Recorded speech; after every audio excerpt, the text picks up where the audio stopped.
Good morning student. देखिए आपको मैं आज बता रही हूँ क्लासिफिकेशन ऑफ लिक्विड क्रिस्टल या द्रव क्रिस्टल का वर्गीकरण। ठीक है, तो द्रव क्रिस्टल का जो वर्गीकरण होता है, जब द्रव क्रिस्टल मध्य आकार के कार्बनिक अणुओं द्वारा जब द्रव क्रिस्टल मध्य आकार के कार्बनिक अणुओं द्वारा आश्चर्यजनक किंतु सत्य सिगार की तरह लंबे लंबे होते हैं। द्रव क्रिस्टल ऐसे होते हैं, देखो क्रिस्टल फॉर्म में द्रव ऐसा होता है, सिगार की तरह ऐसे लंबे लंबे दिखाई देते हैं द्रव क्रिस्टल। ठीक है, द्रव क्रिस्टल जो होते हैं निमेटिक द्रव पाया जाता है, सोमेटिक द्रव पाया जाता है।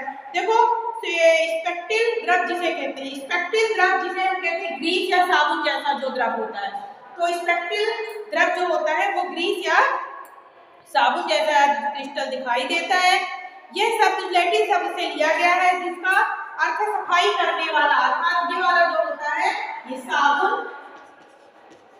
साबुन के जैसा ये द्रव दिखाई देता है और इसका मतलब होता है सफाई करने वाला। साबुन की तरह गुण रखता है ये, ठीक है, तथा इसे सीड विभिन्न तरह की सीड के समान ये ऐसा देखो इस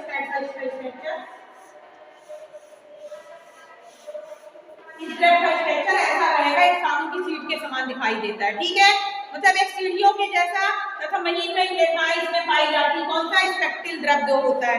स्पेक्टिल द्रव जो होता है ये क्रिस्टल जालक में कुछ विकृति रूप से विद्यमान रहता है। जो क्रिस्टल जालक जो होता है उसमें एक विकृति रूप से विद्यमान रहता है। ठीक है, ये एक दिशा में पाए जाते हैं, ये वाला जो होता है एक दिशा में पाया जाता है। ठीक है, साथ ही के चुंबकीय क्षेत्र का इस पर कोई प्रभाव नहीं पड़ता। स्पेक्टिल या सोमेटिल का जो साबुन के जैसा दिखाई देता है, इसका मतलब चुंबकीय क्षेत्र का कोई प्रभाव इस पे नहीं पड़ता है। ठीक है, उदाहरण के लिए एथिल पैरा एक्सोलिक बेंजोएट, एथिल पैरा एक्सोलिक बेंजोएट, एथिल पैरा एक्सोलिक सिनापेट, ये सब क्या कहलाते हैं? सोमेटिक द्रव। तो अर्थ सब समझ में आ गया। सोमेटिक द्रव का तात्पर्य क्या कहलाते हैं? स्पेक्टिल द्रव है जो साबुन जैसा दिखाई देता है और सफाई करने के लिए उपयोग में होता है। और ये सीड के समान चादरें जो होती है लेयर के सीड के समान इसमें दिखाई देती है, सीढ़ी के समान इसमें ये चादर स्ट्रक्चर इसका होता है। ठीक है, ये हो गया। इसके बाद आप देखोगे निमेटिक द्रव। निमेटिक द्रव बहुत ही अधिक पाया जाता है। नीमा, इसका निमेटिक का मतलब होता है नीमा, नीमा का लिया गया जिसका अर्थ है धागे जैसा। नीमा मतलब धागा जैसा होता है। ये कैसा होता है? ये वाला निमेटिक द्रव का मतलब क्या होता है? नीमा, जो एक धागे के जैसा होता है निमेटिक द्रव। तथा ये जो होता है इसमें निमेटिक प्रवस्था में द्रव जैसे गुण पाए जाते हैं। कैसे गुण पाए जाते हैं? गंधली एवं विषम दैशिक होते हैं, मतलब इनकी दिशाएं समान न होकर विषम दैशिक होते हैं ये। ठीक है, साथ ही ये अपेक्षाकृत क्या होती है? ध्रुवित प्रकाश में निमेटिक द्रव अगर हम पोलराइजेशन या ध्रुवित प्रकाश के सामने रखें, स्पेक्ट्रम के सामने रखें स्पेक्ट्रम, तो हमें ये पतले पतले धागे के समान ये रचना इसकी दिखाई देती है। ठीक है, ये क्या कहलाता है? चुंबकीय क्षेत्र से हटा दिया जाए तो पुनः गंधल, यदि चुंबकीय क्षेत्र में रखा जाए तो गंधल के समान दिखाई देगा और हटा दिया जाए तो ये नहीं दिखेगा। ठीक है, जिस पैरा एक्सिलो एसिलॉल वगैरह होता है। अब एक द्रव होता है जिसमें दोनों के कैरेक्टर पाए जाते हैं, सोमेटिक और निमेटिक दोनों की गुण पाई जाती हैं। वे पदार्थ क्या कहलाते हैं? कोलेस्ट्रीरियम। क्या कहलाते हैं? कोलेस्ट्रीरियम पदार्थ कहलाते हैं। ठीक है, या कोलेस्ट्रीरियम भी कहा जा सकता है, कोलेस्ट्रॉल के समान ये होते हैं। मतलब इनमें क्या होता है कि दोनों के गुण पाए जाते हैं। इसके किसके? सोमेटिक और निमेटिक दोनों के कैरेक्टर के कारण।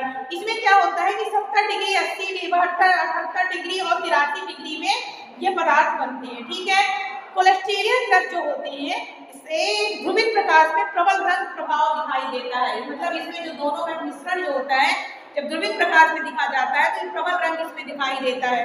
ठीक है, स्पेक्ट्रल द्रव के कारण इसमें 500 से 5000 अणुओं की मोटाई पाई जाती है। ठीक है, इसमें क्या होता है कि 145 से लेकर के क्या होता है इसका ताप होता है और गलनांक कितना होता है? 178 सेल्सियस होता है। ठीक है, कोलेस्ट्रीरियल द्रव जो होता है इसका उपयोग डिस्प्ले भी के कोलेस्ट्रीरियल द्रव को हेलिकल संरचना होती है। हेलिकल संरचना मतलब ऐसी संरचना, कोलेस्ट्रीरियल द्रव की संरचना कहती है हेलिकल संरचना होती है और इसको हम डिस्प्ले में को भी कहते हैं, क्योंकि कोलेस्ट्रीरियल और निमेट्रियल दोनों द्रव क्रिस्टल कहलाते हैं। ठीक है, 160 डिग्री एंगल के लिए घूम जाता है। ठीक है, कोलेस्ट्रीरियल द्रव। कोलेस्ट्रीरियल द्रव के साथ साथ आप देखोगे कि इसे हम कौन सा डिस्प्ले द्रव भी कहा गया। इसके बाद क्या होता है? बहुद्रव क्रिस्टल। एक और होता है बहुद्रव क्रिस्टल। बहुद्रव क्रिस्टल का तात्पर्य क्या कहलाते हैं कि जिसमें द्रव क्रिस्टल की एक से ज्यादा श्रेणियां पाई जाती है तो उनको बहुद्रव क्रिस्टल कहते हैं। ठीक है, बहुद्रव क्रिस्टल के साथ साथ इसमें आप देखोगे कि इसमें क्या पाया जाता है, मेसेजोन छड़ की तरह होते हैं, तस्तरी के समान दिखाई देते हैं, छड़ के समान ये सॉरी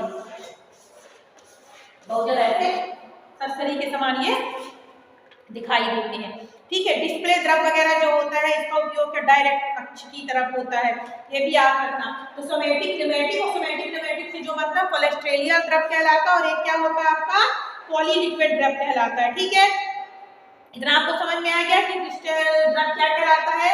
तो क्या क्रिस्टल द्रव आकार कार्बनिक अणुओं के द्वारा बने होते हैं, और आश्चर्यजनक की बात ये है कि सिगार की तरह दिखाई देते हैं, पहले मैंने बताया।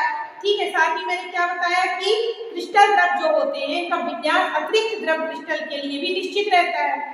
ठीक है, और इनको दो श्रेणियों में बांटा गया, स्पेक्टिकल द्रव जिसे साबुन के समान होता है, और दूसरा कौन सा होता है, डेमेटिक द्रव होता है। इन दोनों को मैंने बता दिया, आप अच्छे से कर लीजिएगा, बीएससी फर्स्ट ईयर के लिए इंपॉर्टेंट टॉपिक है।